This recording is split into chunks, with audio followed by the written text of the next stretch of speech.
విశాఖపట్నం నగరంలో జరిగిన APSRTC bus ప్రమాదంపై రవాణా శాఖ మంత్రి మండిపల్లి రాంప్రసాద్ రెడ్డి స్పందించారు.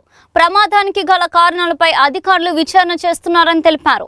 ప్రమాదంలో మృతి చెందిన స్పేర్ డ్రైవర్ కుటుంబానికి రాష్ట్ర ప్రభుత్వం తరఫున 5 లక్షల రూపాయలు ఎక్స్‌గ్రేషియా ప్రకటించారు. రాష్ట్ర వ్యాప్తంగా ఏపీఎస్ఆర్టీసీ దాదాపు 11,000 బస్సులు నడుపుతుందని 3 నుంచి 8 గంటల ప్రయాణం ఉండేలా లాంగ్ డిస్టెన్స్ బస్సుల్లో డబుల్ డ్రైవర్ విధానం అమల్లో ఉందని తెలిపారు. ప్రైవేట్ బస్సుల్లో కూడా డబుల్ డ్రైవర్ విధానం తప్పనిసరి చేస్తామని, నిబంధనలు పాటించని బస్సులను సీజ్ చేస్తామని హెచ్చరించారు. డ్రైవర్లకు ఆల్కహాల్ పరీక్షలు ప్రతి 100 నుంచి 150 కిలోమీటర్లకు ఫేస్ వాష్ బ్రేక్ విధానం అమలు చేస్తామని తెలిపారు. భోగాపురం ఎయిర్పోర్ట్ కు 50 ఎలక్ట్రిక్ బస్సులు, విశాఖ నగరానికి 200 ఏసీ బస్సులు తీసుకురానున్నట్లు తెలిపారు. అందరికీ నమస్కారం. ఈరోజు ఏపీఎస్ఆర్టీసీకి సంబంధించి వైజాగ్ పట్టణంలో ఒక యాక్సిడెంట్ జరగడం జరిగిందండి. ముఖ్యంగా ఈ యాక్సిడెంట్లకు కారణం అనే దాని గురించి చాలామంది పత్రికా విలేకరు సోదరులు అడిగినాం. మేము ఒకటే చెప్తున్నాం, ఏపీఎస్ఆర్టీసీ ఈరోజు రాష్ట్ర వ్యాప్తంగా గ్రామ స్థాయి నుంచి పట్టణాల వరకు 11,000 బస్సులు నడుపుతూ ఉంది. అడపాదడప అక్కడక్కడ ఈ ప్రమాదాలు గురి కావడం మా డిపార్ట్మెంట్ను, అలాగే మా యొక్క అడ్మినిస్ట్రేటివ్ సిస్టమ్ను కూడా కలవరపాటు చేయడం జరుగుతూ ఉంది.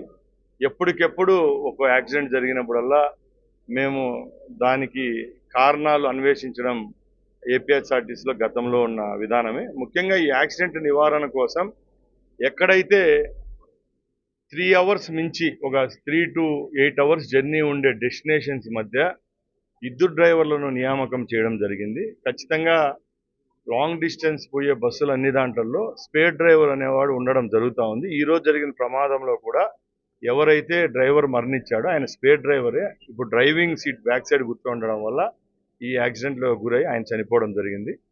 ముఖ్యంగా ఏపీఎస్ఆర్టీసీలోనే కాదు, గత 6 నెలలుగా రాష్ట్ర వ్యాప్తంగా జరిగిన ప్రమాదాలను బేరీజ్ వేసుకొని ప్రైవేట్ ట్రావెల్స్ బస్సుల్లో కూడా డబుల్ డ్రైవర్ను మ్యాండేటరీ చేయడం జరిగింది. నేను ఒకటే చెప్తున్నా, ఏ బస్సు అయితే డబుల్ డ్రైవర్ను క్యారీ చేయరో, డ్యూయల్ డ్రైవర్కు సీటు కానీ అక్కడ బెర్త్ కానీ లేకుండా రాత్రిపూట రెస్ట్ తీసుకోకుండా సింగిల్ డ్రైవర్ తోలితే అలాంటి బస్సులు సీజ్ చేస్తున్నామని తెలియజేసుకుంటున్నా. వాళ్ళకు కూడా డైరెక్షన్స్ ఇవ్వడం జరిగింది.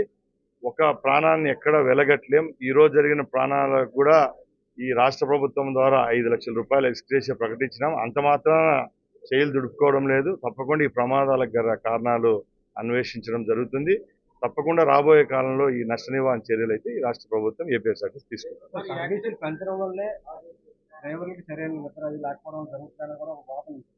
సార్, నేను ఒకటే చెప్తున్నా సార్, ఏపీఎస్ఆర్టీసీ అనేది గత 50 సంవత్సరాలుగా ఒక సిస్టమేటిక్ గా రన్ అయ్యే డిపార్ట్మెంట్ అండి.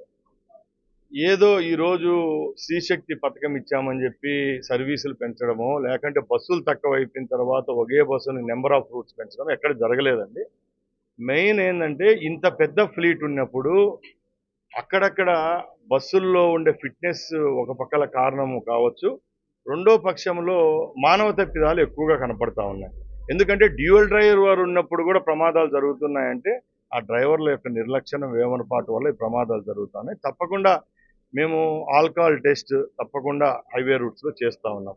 గ్రామాల రూట్లలో కూడా మా చెకింగ్ పాయింట్స్ పెట్టుకొని ఆల్కహాల్ చెక్ చేస్తున్నాం. ప్రైవేట్ బస్సులకైతే ఎవ్రీ 100-150 కిలోమీటర్స్ కల్లా బస్ స్టాపేజ్ చేసి వాళ్ళకి ముఖం గడిగించి అది ఒక పెద్ద నూతనమైన స్కీమ్ తీసుకొని పోతున్నాం. గత 2 నెలల్లోనే 11,000 చెకింగ్స్ చేశాం ప్రైవేట్ బస్సుల్లో.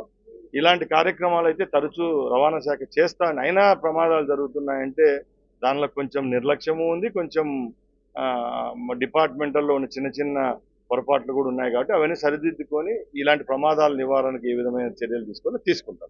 ముఖ్యంగా సిటీలో సిగ్నల్స్ దగ్గర బస్సులు ఆపకుండా జనాన్ని ఎక్కడైతే బస్ స్టాప్లో జనాన్ని చూస్తున్నారో వాళ్ళని కంట్రోల్ చేయడం కోసం బస్సు మూవ్ అవ్వడం వల్ల ఎక్కువ ప్రమాదాలు చూస్తున్నారు. తప్పకుండా అండి. మా దగ్గరికి ముఖ్యంగా వైజాగ్ సిటీ విషయానికి వస్తే రాష్ట్రంలో ఉన్న పెద్ద నగరంలో వైజాగ్ ఒకటి. వైజాగ్లో ఇంకా బస్సుల యొక్క శాతం పెంచేదానికి చర్యలు తీసుకుంటున్నాం.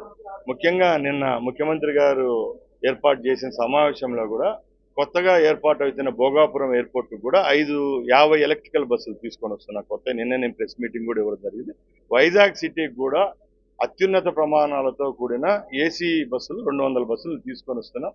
ఆ బస్సులన్నీ ఫ్లీట్లోకి వచ్చినప్పుడు తప్పకుండా ఈ ఓవర్లోడింగ్, ఈ శ్రీశక్తి కెపాసిటీ తట్టుకుండే పరిస్థితి ఏర్పడుతుంది. రైట్.